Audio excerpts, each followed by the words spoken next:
अस्सलाम वालेकुम दोस्तों, कैसे हैं सब। उम्मीद करता हूँ सब खैरियत से होंगे और मज़े में होंगे और हमारे लेक्चर एंजॉय कर रहे होंगे। अगर अभी तक आप लोगों ने हमारे चैनल को सब्सक्राइब नहीं किया है तो ज़रूर सब्सक्राइब कीजिए ताकि हमारे हर आने वाली वीडियो आपको वक्त पर मिल सके। जैसे आप लोगों को पता है कि हम 9th क्लास के लेक्चर अपलोड कर रहे हैं। पहले 3 चैप्टर हमने अपलोड किए, अभी चौथा चैप्टर स्टार्ट है और आज का हमारा जो लेक्चर है वो है एडिशन ऑफ फोर्सेस। जैसे हमने इससे पहले चैप्टर नंबर 3 में पढ़ा है कि फोर्स हमारे पास एक वेक्टर क्वांटिटी है और वेक्टर क्वांटिटी को हम आम अलजेब्रा की मदद से ऐड नहीं कर सकते। मतलब उसको ऐड करने के लिए हमें एक स्पेशल टेक्निक चाहिए जिसको अब आगे लेवल में जाके सीखेंगे, जिसको कहा जाता है वेक्टोरियल अलजेब्रा। अभी हमें उतने डिटेल में जाने की जरूरत नहीं है। हमने क्या करना है, सिर्फ एडिशन ऑफ फोर्सेस का तरीका सीखना है कि एडिशन ऑफ फोर्सेस किसे कहते हैं और इसका प्रोसीजर क्या है और किस तरह हम इसको सॉल्व करेंगे। तो देखिए, एडिशन ऑफ फोर्सेस कहा जाता है कि एक ऑब्जेक्ट पे, मिसाल के तौर पर ये एक ऑब्जेक्ट है, इस पे तीन फोर्सेस एक्ट करिए। आप एक ऐसा फोर्स बता रहे जो इन तमाम का हमें असर बता रही हो। एडिशन ऑफ फोर्सेस एक ऐसा प्रोसेस है कि जब नंबर ऑफ फोर्सेस एक ऑब्जेक्ट पे एक्ट कर रही है तो आप एक ऐसा सिंगल फोर्स ले लें जो इन तमाम का आपके पास इफेक्ट बता रही हो। तो इसको हम कहते हैं एडिशन ऑफ फोर्सेस। और एडिशन ऑफ फोर्सेस को इस वजह से हम पढ़ रहे हैं क्योंकि ये इसके पास ऐड आम तरीके से ऐड नहीं कर सकती, बस यही वाली है। क्योंकि यहाँ पे ये एक वेक्टर क्वांटिटी, आपने डायरेक्शन की ध्यान रखनी होगी कि अगर एक फोर्स इधर लग रही हो तब तो ये वाली तो नहीं आएगी ना कुछ तो इसका भी असर होगा। Addition of forces is the process of obtaining a single force which exert the same effect as the number of forces acting together. Addition of forces एक ऐसा प्रोसेस है जिसमें हम ऑब्टेन करें एक सिंगल फोर्स जो हमें सेम इफेक्ट बता रही, जो नंबर ऑफ फोर्सेस हमें बता रही हो। तो एडिशन ऑफ फोर्सेस को सॉल्व करने के लिए सबसे बेस्ट तरीका जो आपके पास आता है वो है हेड टू टेल रूल। इसकी मदद से हम सॉल्व करेंगे। यहां से आगे जाने से पहले अगर आपके पास फोर्सेस पैरेलल हो या उनके दरमियान एंगल 0 हो, मिसाल के तौर पर ये एक ऑब्जेक्ट है, मैं यहां से एक फोर्स लगा रहा हूं, दूसरा बंदा आके इधर से एक फोर्स लगा रहा है। देखिए हमारी जो फोर्स है ना 5 न्यूटन मैं लगा रहा हूं और 5 न्यूटन वो लगा रहा है, तो हमारी जो फोर्स है ये दोनों एक दूसरे के पैरेलल है। अगर हम इसको फ्री बॉडी डायग्राम में लेंगे तो ये वाली मेरी फोर्स आ गई और ये वाली उसकी। तो पैरेलल में आपके पास पैरेलल फोर्स हो, पैरेलल में आपने क्या करना है, डायरेक्ट फोर्स क्या हो, पैरेलल हो या उनके दरमियान जो एंगल हो ना वो क्या हो, 0 डिग्री हो। तो ऐसी सूरत में आपने क्या करना है, इन दोनों के बस सिर्फ मैग्नीट्यूड को ऐड करने हैं। देखिए 5 इधर लग रही है, 5 इधर, तो 5 + 5 आपके पास कितनी आ जाएगी, 10 न्यूटन। अगर आपके पास फोर्स क्या हो, पैरेलल हो। और दूसरी आपके पास एंटी पैरेलल हो या आपके पास 180 डिग्री हो उसके दरमियान। तो एंटी पैरेलल का मतलब यह है कि एक फोर्स मैं इस तरफ लगा रहा हूं और आप इस तरफ फोर्स लगा रहे हैं। मैं यहाँ पे 10 न्यूटन लगा रहा हूं और आप यहाँ पे 15 न्यूटन लगा रहे हैं। तो ऐसी सूरत में आपने क्या करना है कि सिर्फ मैग्नीट्यूड को माइनस करना है। 10 माइनस, अगर यहाँ पे ये a + b आप कर रहे हैं या a - b, कोई भी दो फोर्स है तो आप क्या करें, 10 - 15 न्यूटन, तो इधर आपके पास आ जाए -5 न्यूटन। तो इसका मतलब ये कि इस ऑब्जेक्ट पे इस डायरेक्शन में 5 न्यूटन फोर्स लग रही है, क्योंकि फोर्स जो है ना वो वेक्टर क्वांटिटी है, तो माइनस सिर्फ आपको डायरेक्शन रिप्रेजेंट करेगी। अगर आप वाले ये वाला पॉजिटिव है तो ये वाला नेगेटिव। क्यों, देखिए एक ऑब्जेक्ट फोर्स इस डायरेक्शन में लग रही है और एक इस डायरेक्शन में लग रही है। तो यहाँ पे ये ऑब्जेक्ट है, जिस डायरेक्शन में ज्यादा लगी तो ऑब्जेक्ट उस डायरेक्शन में जाएगा। तो हमने दो चीज पढ़ी, अगर आपके पास एंगल 0 हो तो या पैरेलल हो तो आपने ऐड करना है, अगर एंटी पैरेलल हो या आपके पास 180 एंगल हो तो आपने क्या करना है, डायरेक्ट माइनस करना है।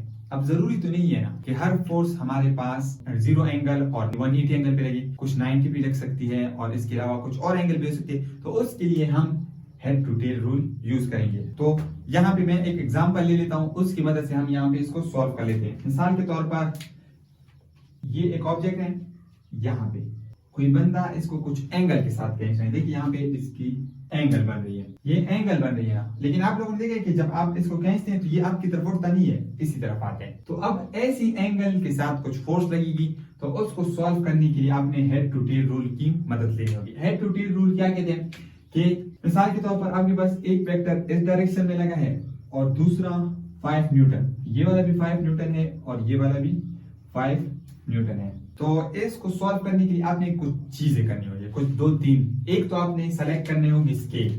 आपने क्या सेलेक्ट करना होगा, स्केल। स्केल क्यों सेलेक्ट करनी होगी, क्योंकि हमारे पास तो कोई ऐसी तराजू या कोई चीज नहीं है ना कि जिसकी वजह से हम 5 न्यूटन को नाप सके।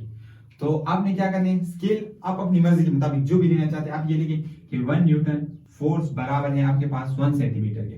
तो 5 न्यूटन कितने के बराबर आ जाएगी, 5 सेंटीमीटर के। अब ये आपने स्केल सेलेक्ट कर ली, आपकी मर्जी, अगर यहाँ पे 50 न्यूटन हो तो आप 1 न्यूटन 10 न्यूटन 1 सेंटीमीटर के बराबर ले ले तो 5 सेंटीमीटर जो भी हो। तो ये आपके पास अब स्केल सेलेक्ट होगी। स्केल सेलेक्ट होने के बाद अब आप क्या करें, जिस डायरेक्शन में आपको ये फोर्स दी गई है ना उसी डायरेक्शन में एग्जैक्टली खींचिए। मतलब आपको अगर कोऑर्डिनेट एक्सिस बनाने हो तो कोऑर्डिनेट एक्सिस की मदद भी हो सकता है कि यहाँ पे नॉर्थ साउथ ईस्ट और वेस्ट इस तरह अगर आपने बनाया तो ये बिल्कुल एग्जैक्टली इस तरह दिए गए। तो यहाँ 0 से इस डायरेक्शन में ये वाली और 5 सेंटीमीटर की आपने लाइन खींची जो कि 5 न्यूटन के बराबर है। अब ये वाली जिस एंगल पे है ना इसकी टेल इसकी हेड पे रखे, जिस एंगल पे हो एंगल आपने चेंज नहीं करनी। अब आपने क्या करना है कि यहाँ से ये वाला जहां से शुरू होता है ना इसके टेल्स को इसके हेड के साथ मिला ले तो ये 5 न्यूटन। तो अगर आप इसको मेजर करेंगे तो आपके पास F आ जाएगा, F रिजल्टेंट ये आपके पास आ जाएगा FA प्लस FB और ये FA प्लस B आपके पास 5 न्यूटन प्लस 5 न्यूटन आपके पास रिजल्टेंट 10 न्यूटन आ जाएगी।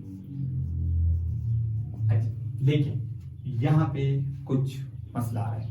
क्या मसला आ रहा है कि देखिए ये जरूरी नहीं है कि हर दफा आपके पास 5 न्यूटन और 5 न्यूटन 10 के बराबर हो, क्योंकि ये वाली जो रिजल्टेंट है ना ये रिजल्टेंट ये आपके पास डिपेंड करती है इस एंगल पे। अगर ये एंगल इधर आ गई तो आपके पास रिजल्टेंट ये वाला रहेगा तो रिजल्टेंट छोटी होगी, और अगर ये एंगल इस तरफ आ गई तो अब आपके पास रिजल्टेंट और बड़ा होगा। तो ये मसला इसमें आता है, बाकी और कुछ नहीं है। बाकी आपने क्या करना है कि पहले वेक्टर की हेड को दूसरे वेक्टर की टेल पे रख लेना है और इस तरह जाते जाए, अगर 3 हो 4 हो जितनी भी हो आपने बनाते जाएंगे, एंगल चेंज नहीं करनी और मिलाते जाएंगे तो आपके पास रिजल्ट आता जाएगा।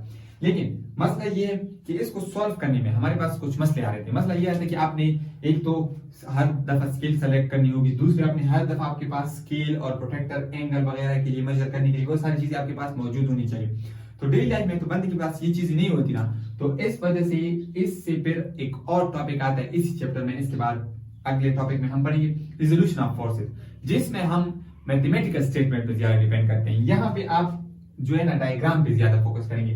डायग्राम में अगर आपके पास आंसर यहाँ पे 5 + 5 8 आ रहे हैं ना तो आपने इधर 8 ही लिखना होगा।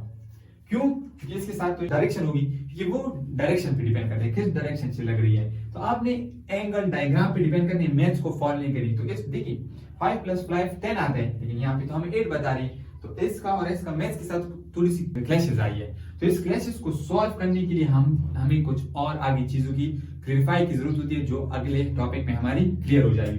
अच्छा, तो मैं आपको ये लेक्चर दोबारा समराइज करता हूं। तो देखिए सबसे पहले हमने पढ़ा कि अगर आपके पास एंगल 0 हो, एंगल 0 हो तो डायरेक्ट दोनों मैग्नीट्यूड को ऐड कर ले। ये वाली एंगल 0 है तो इससे आपके पास ये आ जाएगी, अगर ये 5 है और ये भी 5 है।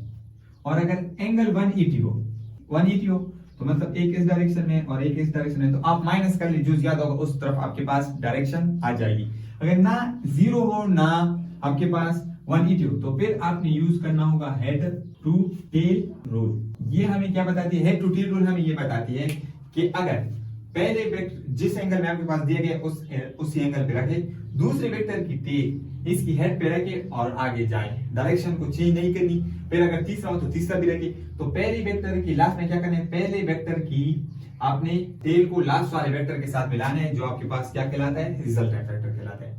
तो ये था आज का लेक्चर। अगर आपको वीडियो पसंद आई है तो हमारे चैनल को जरूर सब्सक्राइब कीजिए। ओके, अल्लाह हाफिज।